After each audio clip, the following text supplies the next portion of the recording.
胡志偉議員。多謝主席。我呢就係喺星期四晚呢係10點鐘先至係去到差館嘅。咁按照我所知或者係評估，即係喺差館要逗留嘅時間呢，其實都會係非常之有可能呢係唔能夠主持到個會議。所以當喺考慮到咁嘅背景之下呢，其實我都會同意係亦都要求呢係當日嘅會議呢，因為自己都係唔能夠主持。我當然唔知道客觀嘅實際情況係點樣樣，但我都要好清楚咁申明咗，就話我係主持上邊呢，事實上係有個非常之大嘅可能性呢，有困難嘅。咁所以我都係即係順應咗呢一點嘅時候呢，就係一方面同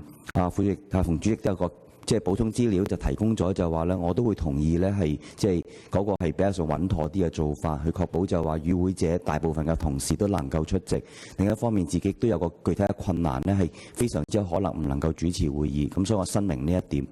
另一方面，我覺得就係話作為公務會議，其實都係掌管仔我哋成個係即係好重要嘅公務工程嘅係討論。咁因此就係話，即係無論如何都好，應該係要讓委員會裏邊嘅大多數嘅同事咧，都能夠出席個會議咧，係作出一個即係深入討論。咁因此就話，客觀嘅做法應該係透過加開會議咧去處理問題，而唔係就係即係我哋只係純粹就話我得翻剩翻即係剩翻可能啱夠 quorum 夠法定人數嘅時候咧，就話可以咁召開會議。咁呢一個其實都係對成個議會咧係一個唔尊重都係唔公道嘅情況嚟嘅，因為始終無論點都好，即係喺個會議過程裏邊。